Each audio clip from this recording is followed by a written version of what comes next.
오늘 말씀의 제목은 은혜 받기 합당한 자리입니다.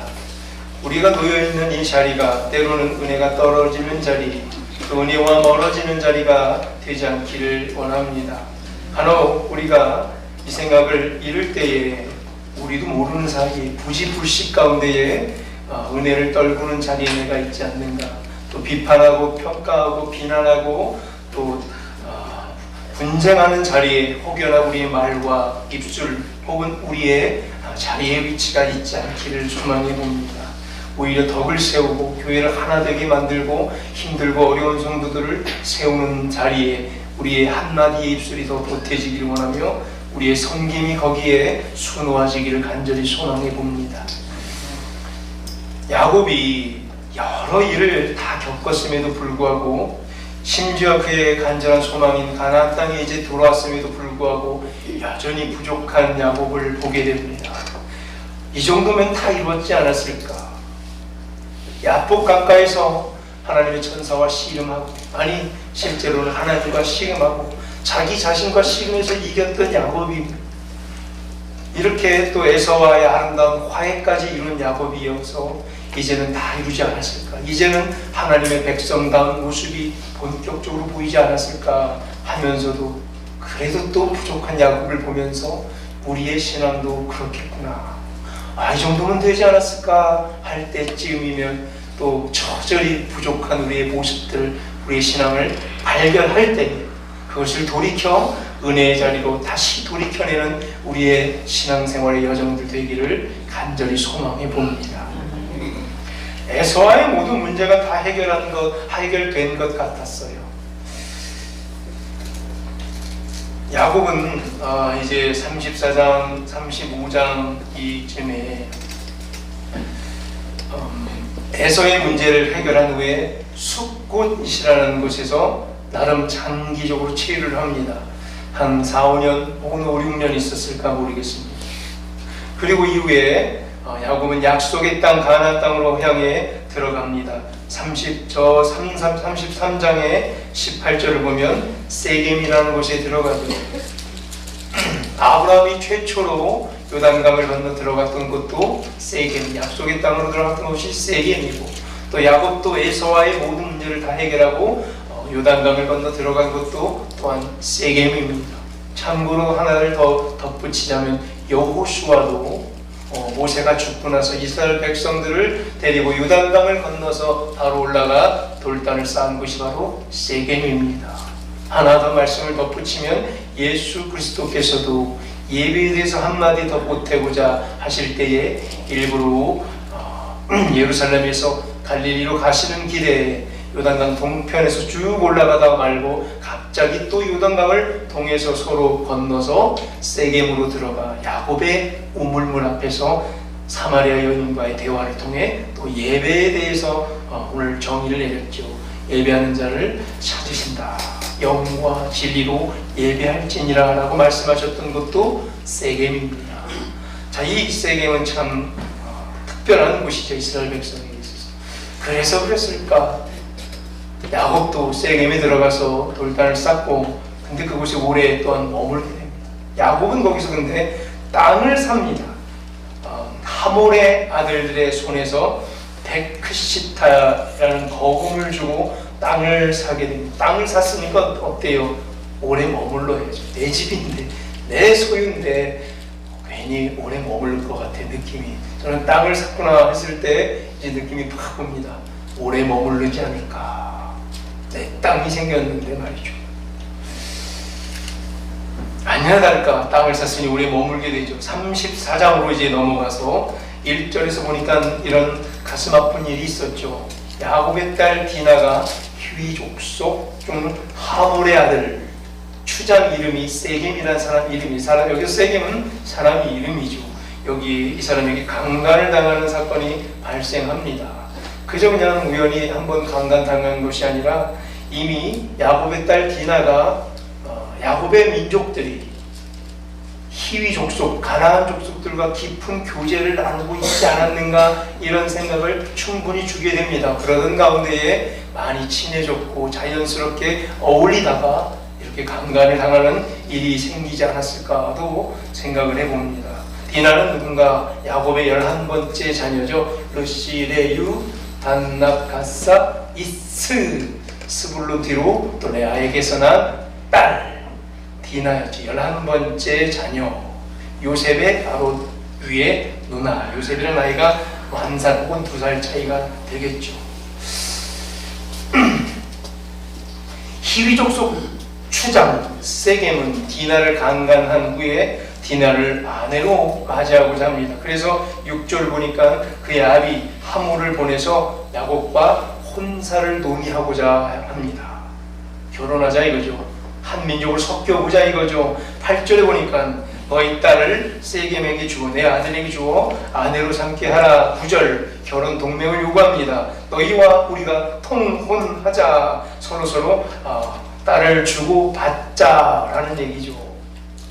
자, 우리 여기서부터 이런 도전이 시작되고 있어요. 이 도전의 최초의 시작이라고 볼 수 있죠. 받아들이면 돼요, 안 돼요? 통혼하면 될까?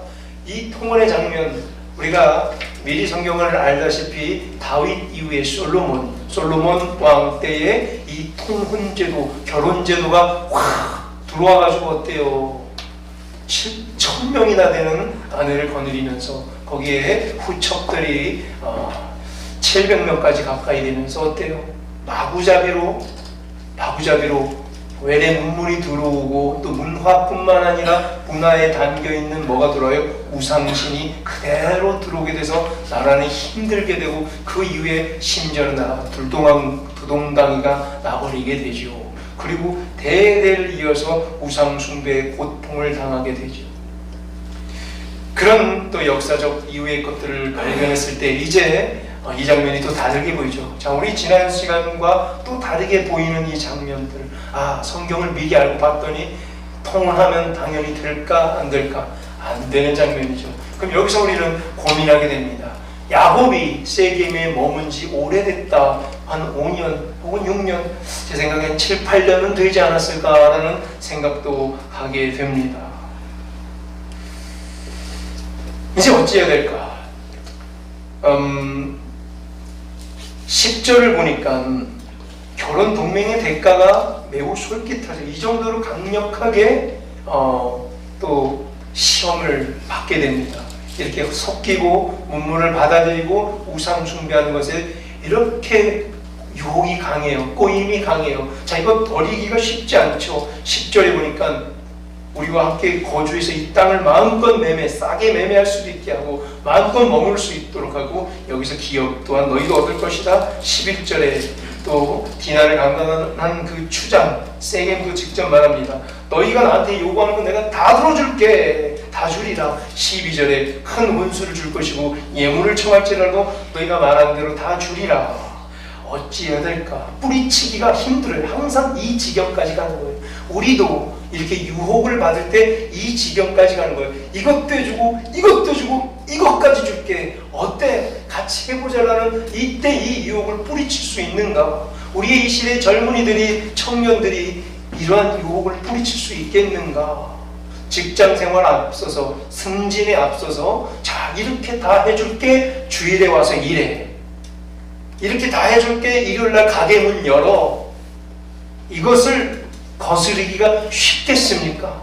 동일하게 이 장면 읽고 묵상할 때 우리는 여기서 우리 현장에서 묵상해야 돼요. 어때요? 주일날 가게 문 열까요? 가게 문 주일에 딱 열면 2배, 3배가 남게 해주겠다.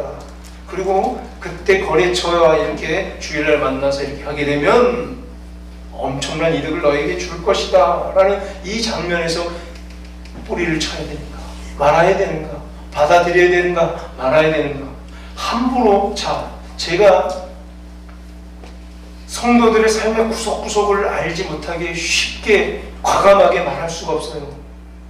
집사님 가게면 다 드셔야죠. 주일날 직장 가면 안 되죠 라고 함부로 말하기가 쉽지가 않아요. 왜? 그럼 당장 우리의 학원비는 어떻게 해야 돼요? 우리 자녀 또 이렇게 오른 등록금은 어떻게 해야 돼요? 우리 지금 당장 가게세가 올랐는데 이건 어떻게 메꿔야 돼요? 라고 했을 때 목사님이 대줄 것입니까? 교회에서 돈을 대줄 겁니까? 라고 반문한 사람도 있어요. 동그랗겠다. 그럼 어떻게 대줄까요? 그럴 수가 없잖아요. 내가 대신 살아줄 수도 없고 돈을 꿔줄 수도 없기 때문에 과감히 여러분 가정을 버리고 삶을 버리고 애가 하나님이 다 책임져 줄 거예요. 여러분 학원 보내지 말고 또 아내도 하나님께서 다 책임져 줄 거예요 라고 말할 수가 없어요. 직접 애 키워보는 입장 가면은 애가 항상 지금 상황이 이런데 지금 당장 과외 하나 더 보내고 싶고 학원 보내고 싶은 마음이 부모의 마음이에요. 그거 하나 더 하기 위해서 어쩔 수 없는 상황에 몰리게 되는 마당에 이렇게 쉽게 그것을 버리라고 말하는 것이 과연 올바른 것인가 고민을 하게 된다. 여기서 심각하게 야곱의 일행들은 고민을 안 할 수가 없는 거예요. 어찌해야 될까? 세겜에 비싼 돈을 내고까지 땅까지 샀는데 이제 여기서 머물게 되면 더 큰 영역을 차지하게 될 것인데, 따라서 딸 디나의 사건 이것 하나는 그 단순한 사건이 아니라 하나님께서 이것을 발단으로 하여 뭘 물어보는 겁니까? 이스라엘 백성에게 당신의 정체성이 뭐냐? 당신의 비전이 뭔가를 묻고 있는 장면이라. 뭐하러 여기까지 왔는가? 바단 아람 땅을 버리고 가나안 땅으로 뭐하러 들어왔는지, 그럼 하나안 땅에서 농사짓고 잘 살지 그랬어요. 그럼 다시 원위치가 되는 거예요. 아브라함은 그럼 뭐하러 들어왔는데요? 하나님 바단 아람이죠. 같은 땅이에요. 하나안 땅에서 농사 잘 짓고 살면 될 텐데 뭐 하려고 여기 말라 비틀어지고 물도 없고 땅은 쩍쩍 갈라 비틀어 유대 산지 광약긴 네게부 땅으로 왜 들어왔어요? 비전이 뭔지 처음부터 다시 시작하는 거예요. 아브라함뿐만 아니라 야곱에게도 물어야 돼요. 넌 뭐하러 그럼 여기까지 들어왔는지. 그럼 애초에 왜 에서 형한테는 거짓말을 해가지고 그 멀쩡하던 에서 장자권을 왜 뺏어 먹었는지, 아버지 이삭은 왜 사기쳐가지고 눈 어둡게 해가지고 변장까지 해가지고 털 북실 가르고 네가 에서 있냐 거짓말해서 장자의 축복까지 뺏었는지, 왜 그랬는지 야곱에게 물어야 되는 거예요. 왜 이 장면에서 이스라엘 백성들의 방향을 내서 물어야 돼요. 그대들 어디로부터 왔고 어디를 향해 지금 가고 있는지 물어야 되는 거예요. 우리도 똑같아 이 시점에 물어야 돼요. 부성교회 성도 여러분 하면서 또 나의 개인의 이름을 불러가면서 우리의 자녀들의 이름을 불러가면서 그대들에게 물어야 돼요. 네가 어디로부터 왔고 어디로 지금 향해 가고 있는지. 옛날에 신앙생활 열심히 했지. 청년 때 중고등부 때 열심히 회장까지 했지. 찬양팀까지 했죠. 근데 뭐 지금이 중요한 거예요. 혹여나 오늘 예수님께서 오시면 천국 갔을 때 그들이 있을까? 또 이 고민은 우리 뼈저리게 하면서 다시 한번 고민해. 어디로부터 왔고 어디로부터 가는지. 그래서 한마디씩 해야 되는 거예요. 자녀들한테 멀쩡한 정신에. 오늘 집에 가서 전화통 하세요. 지난주에 예배 드렸니? 주일 예배 갔니? 교회 갔니? 또 예수님은 믿냐? 또 지금 좋은 천국 갈 수 있겠냐? 왜 그러세요 아버지 또? 어머니 또 왜 그러세요? 그래도 물어야 돼요. 오늘 어디로부터 네가 왔으면 지금 어디를 향해 가고 있는지. 지금 자녀가 잘 살고 있고 좋은 집으로 이사갔고 평수 넓어졌고 좋은 차로 바꿨고 맨날 레스토랑 가서 잘 먹고 있는데 근데 천국 가서 너를 만나지 못하면 어떻게 될까? 여기에 대해서 더 한번 진솔하게 대화들을 나눠보시길 바랍니다. 어디로부터 왔고 나는 어디로 향해 가고 있는지. 오늘 이 야곱에게 하는 질문 앞에서 우리도 물어야 되는 거죠. 숫곳에서 5년 혹은 6년 체류했고 세겜 땅에서도 5년 6년 혹은 7년 8년가량 머문 것이 옳은 일인지, 왜 머물렀을까? 마치 여기가 종착지였던 것처럼 말이죠. 세겜 땅에서 살고 있었던 히위 족속이 우리 서로 결혼해보자, 우리 서로 섞여보자, 서로 매매하자, 함께 기업을 이루자, 한 민족이 되자라는 이 제안까지 받게 된 것이 잘한 처사인지, 아직 이때는 그러면 안 되는 거예요. 아브라함 때, 야곱 때, 아니 심지어는 다윗 때 솔로몬 때도 이러면 안 되는 거였어요. 아직까지 이 백성을 지키는 게 하나님의 일이었어요.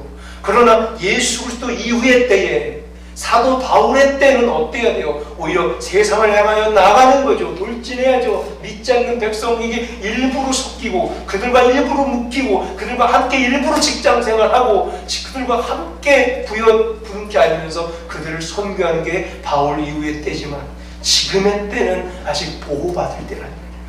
우리 자녀들도 똑같아요. 만약에 여러분들의 자녀 중에서도 어디다 얘를 내놔도 신앙생활이 떳떳한 아이가 있으면, 주일날 나 저기 어디 선교하러 갈게요. 가라.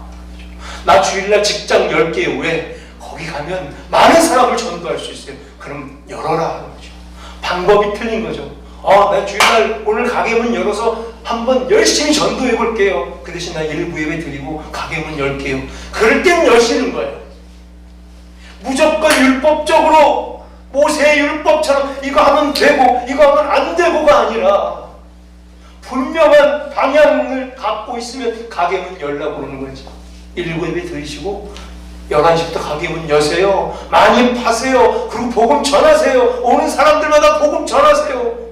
이게 율법보다 크죠. 사람을 온전하게 만드는 게 더 중요한 일이 아니에요. 복음을 전하는 게 더 본질적인 일 아니에요. 왜 이 가게를 얻었으며, 왜 이 일을 시작했으며, 왜 이 직종을 내가 잡았으며, 나는 어디로 가고 있고 무엇을 위하여 이 기업을 이끌고 가고 있는지를 우리가 알아야 되는 거죠. 다시 본질로 은혜를 받는 자리에 들어가면 되는 거예요. 그러나 은혜가 떨어진 자리에 있는 채 주일 예배만도 못 드리고 신앙생활 못하고 있고, 토요일날 흥청망청 그리고 있다가 밤새 술 마시다가 그 앞에 첫자 하나 덮쳐서 밤새 술을 마시다가 주일에 예배를 드리지 못하고 있는 자녀들이 혹시 있다면 심각하게 앉혀놓고 대화를 하셔야 되는 거죠. 어디로부터 왔고 어디로부터 가는지, 나는 과연 내가 일부러 묶여 죽여가는 자인가, 억지로 질질 끌려다니면서 묶여있는 자인가, 세상 환락에, 세상 유혹에 자녀들이 질질 끌려서 묶여다니는 자들인가, 마음껏 컨트롤을 할 수 있고 일부러 우리 자녀가 세상을 향해 묶여주고 있는가, 큰 차이가 있는 거예요. 깨달음이 갑자기 확 밀려옵니다.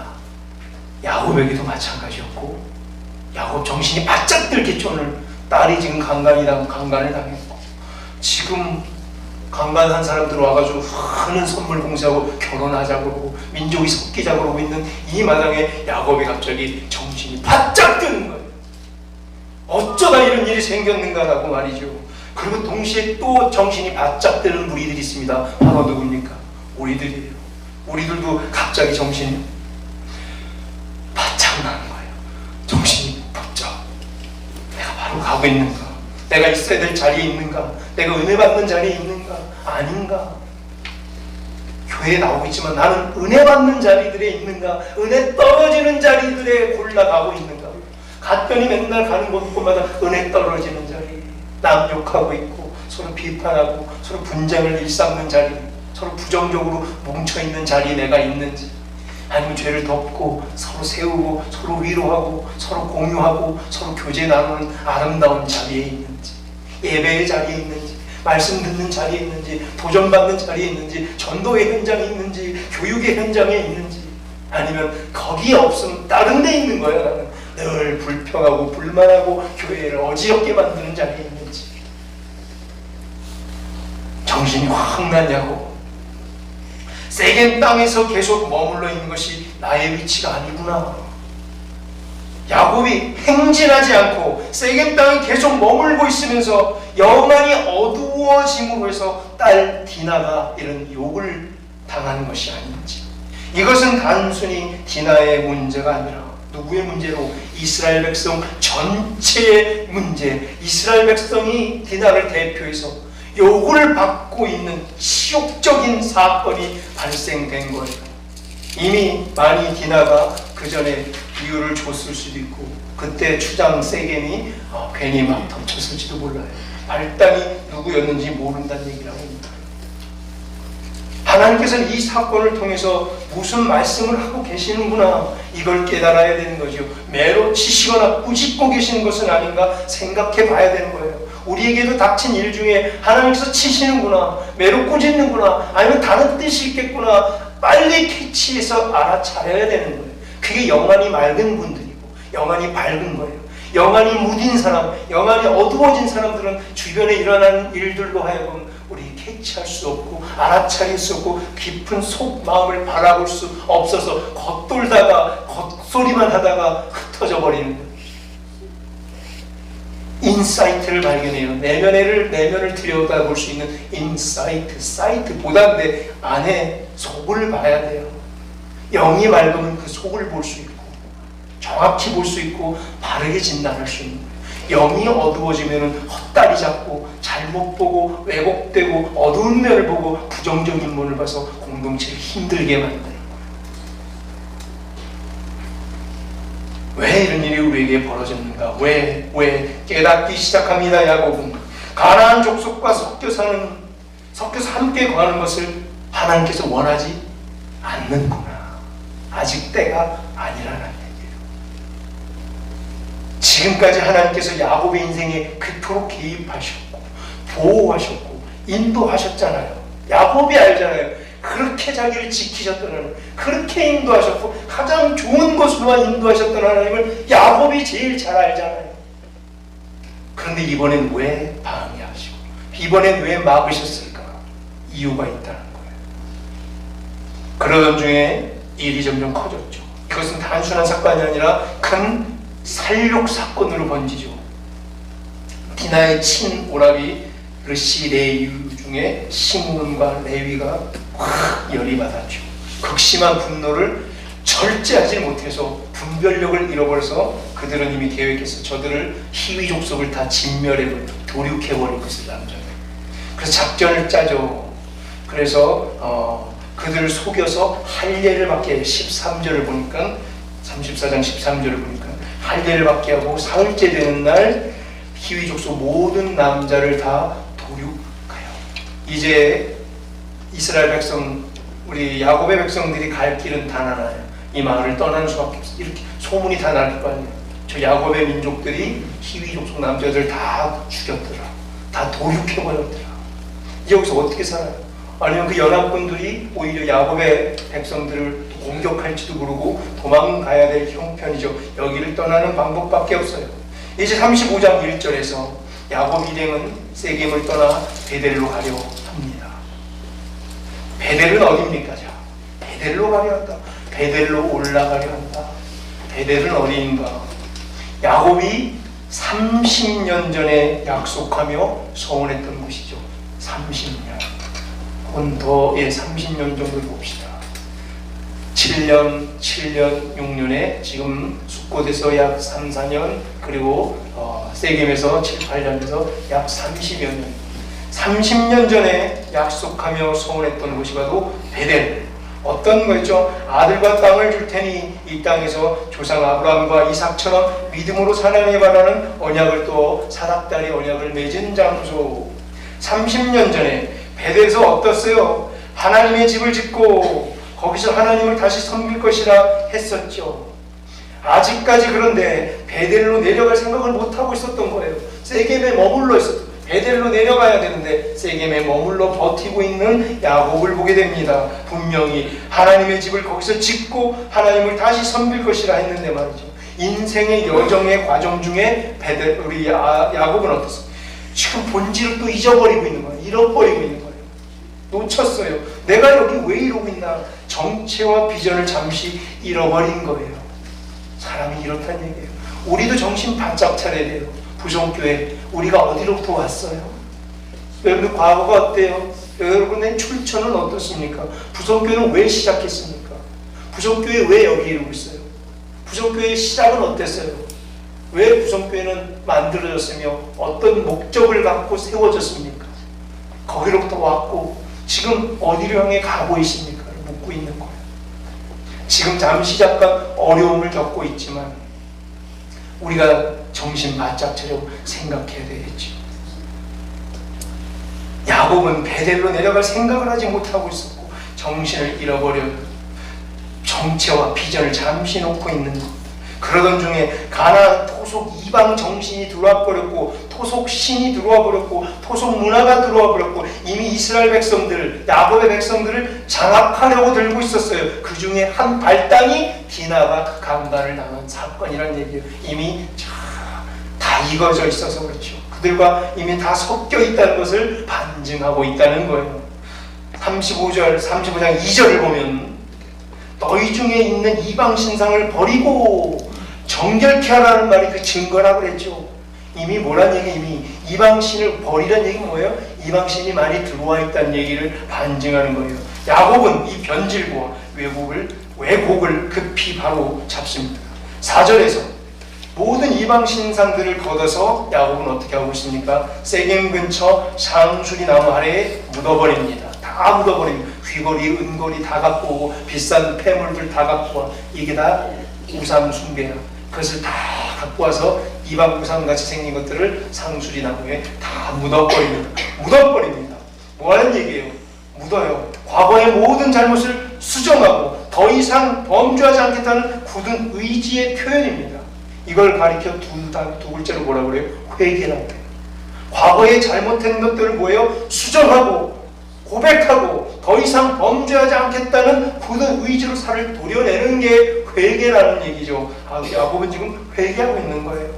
창세기 저 앞에 34장 30절에 이렇게 되죠. 피비린내나는 살육으로 세겜 지역에 악취를 내게 했던 것에 대한 깊은 회개죠. 30절 보면요, 34장 30절, 브리스 족속에게 악취를 내게 하였도다. 이 악취가 뭘까? 누구 때문에 난 악취예요? 이스라엘 백성들 때문에 난 악취예요. 사람을 죽여서 피 비린내 나게 했던 살육을, 도륙 장면을 말해요. 그리고 집안 구석구석 스며든 이방 신상에 대한 우상 숭배에 대한 뼈저린 회개를 말하고 있고, 자기 집을 세우겠다고 그랬죠. 야곱이 내 집을 세워보겠다는 비전을 멋지게 선포는 했지만 야곱의 백성의 집안에 우상 숭배의 형편을 보고 하나님께서 얼마나 불결해 했을지, 더럽게 여겼을지라는 깊이 회개. 그저 딸 디나가 욕받은 것이 아니라 하나님께서 오히려 이스라엘 백성을 불결하게 생각하지 않았을까, 이런 생각까지 갖게 되는 거예요. 그래서 이제 원래의 위치, 원래의 모습, 원래의 방향으로 향해야 된다는 거예요. 그게 바로 베델이에요. 그래서 베델로 향해 올라가야 되는 거죠. 이제 6절에서 야곱과 그의 백성들은 드디어 베델에 도착합니다. 베델에 도착하자마자 7절 보니 제단을 쌓습니다. 30년 전에 리메이크 되고 있어요. 그대로 반복되고 있어요. 베델에서 그때도 쌓았는데 다시 재방송, 베델에 30년 후에 와서 야곱은 제단을 쌓습니다. 그리고 한마디 내뱉습니다. 엘 베델이라고 부릅니다. 엘 베델이라고 말했다는 얘기, 불렀다는 게 엘 베델라고 입술로 탁 나와요. 베델의 엘로힘 하나님이죠. 베델에 계시는 엘로힘 하나님이란 뜻이에요. 베델의 하나님 베델에 계시죠. 하나님 30년 전에 계셨던 하나님, 사닥다리 타고 나에게 보이셨던 하나님 여기 계시죠. 내가 돌아왔습니다. 엘 베델이에요. 30년 전에 베델의 하나님을 다시 불러가며 하나님, 야곱 나 여기 돌아왔습니다 한 것입니다. 엘 베델의 하나님, 나 야곱이 돌아왔습니다 라고 외치는 이 순간 저는 야곱은 극심한 오열을 하지 않았을까.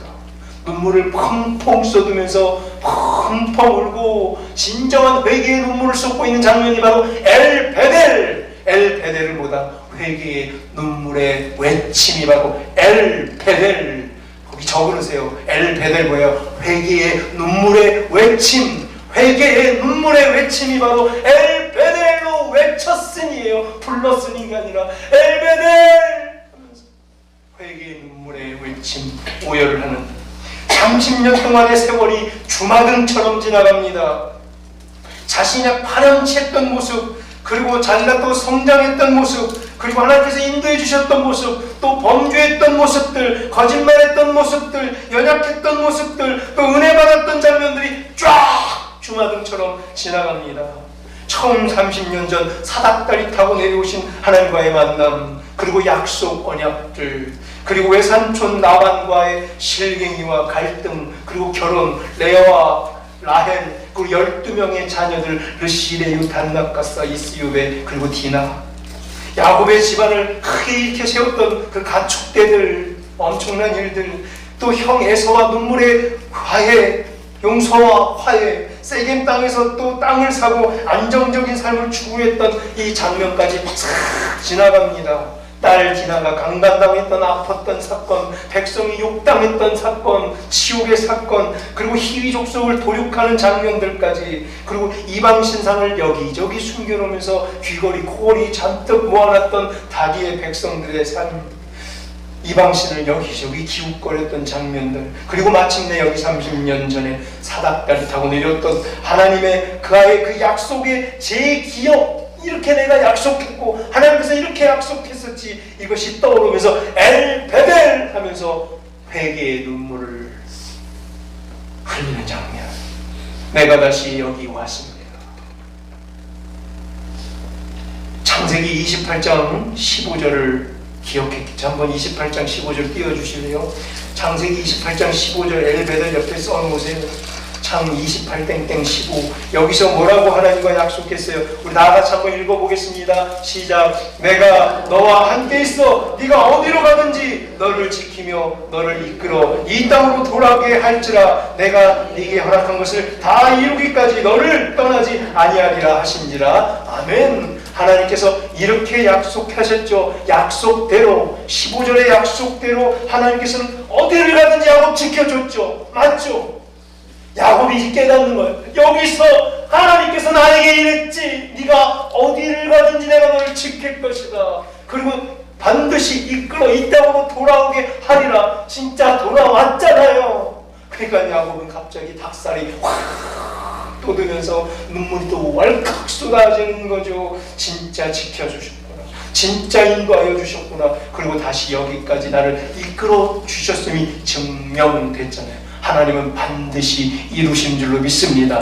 하나님의 언약 반드시 이루어지는구나. 그래서 엘베델, 베델의 하나님이 여기 계시는구나. 엘로힘 하나님이 베델에 계시는구나가 엘베델이에요. 진실로 약속을 이루셨도다.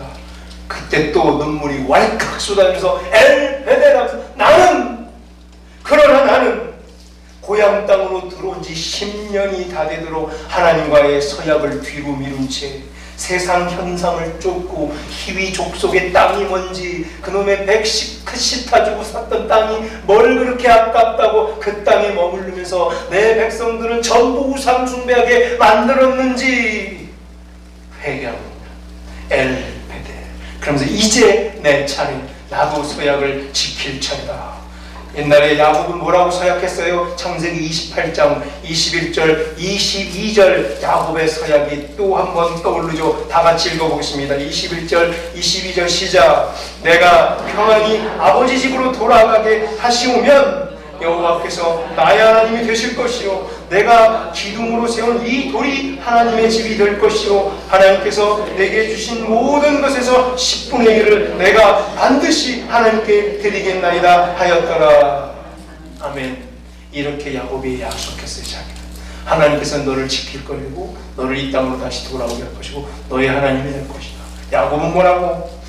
아버지의 아브라함의 하나님, 이삭의 하나님이 이제 곧 여호와께서 21절에 나의 하나님, 야곱의 하나님이 될 것이다 하는 얘기고, 22절에 반드시 돌아와 나도 여기서 예배를 드릴 것이고 10분의 1, 11조를 드릴 것이다. 베델이라는 이 돌 기둥이 하나님의 집이 되게 할 것이라고 했어요. 이 돌 기둥이 여기가 하나님의 집이 되고 여기서 나 야곱의 집을 이룰 거라고 그랬어요. 라반에게도 그렇게 말한 거예요. 하나님의 경영에 내가 동참해 이제 나의 집을 이루겠다. 야곱의 집을 이루어서 하나님의 집을 세우겠다는 얘기가 바로 이 여기 기둥이 있는 이 자리에 내 집을 세워서 하나님을 섬길 것이고 거기서 난 소상으로 하나님께 11조를 드릴 것이다. 이 약속이 떠오르는 것이죠. 신앙 고백에 대한 간절한 실천으로 인간 편에서 드릴 수 있는 가장 기초 11조. 내게 주신 모든 것에서 10분의 1을 반드시 드리겠습니다. 이것은 11조는 신앙 고백이라고 했어요. 신앙 고백의 실천이라고 했어요. 인간 편에서 지킬 수 있는 가장 기초, 베이직, 인간 편이 지킬 수 있는 그 기준이 11조라는 거죠. 이 고백을 야곱이 한 거예요. 신앙을 제자리에서, 은혜 받는 자리에서 들어왔던 야곱이 다시 한번 이 고백을 하고 이제 11조를 드리는 거죠. 은혜 받기 합당한 자리로 내가 돌아가겠습니다. 원 위치로 가겠습니다. 기초부터 다시 시작하겠습니다라는 고백이 사실은 11조인 거예요. 속히 돌이켜 자기 자리로 돌아온 야곱에게 이제 하나님께서는 9절, 35장 9절을 보게 되면 9절에서 다시 복을 주십니다. 하나님 다시 야곱에게 나타나서 하나님께서 그에게 복을 주시고 원위치로 돌아왔어요. 지금까지 잃었던 야곱의 인생, 이 장면에서부터 드디어 베델로 돌아와 엘베델 하며 회한의 회개의 눈물을 흘리고 이전 것을 다시 회복되며 은혜의 자리로 원상복귀된 야곱, 여기서부터 하나님께서는 본격적으로 야곱이 아닌 이스라엘의 삶을 시작하게 합니다. 이미 이스라엘이란 이름 야복 강가에서 바뀌었지만 계속 야곱으로 머물러 있었고, 오늘 엘베델 사건 이후에 야곱은 진심으로 이스라엘이 돼서 10절에 하나님의 다짐이 나오죠. 이제는 내가 다시는 너를 야곱이라 부르지 않겠다. 너는 내 새로운 백성 이스라엘로, 이제부터 내가 너를 부르겠다.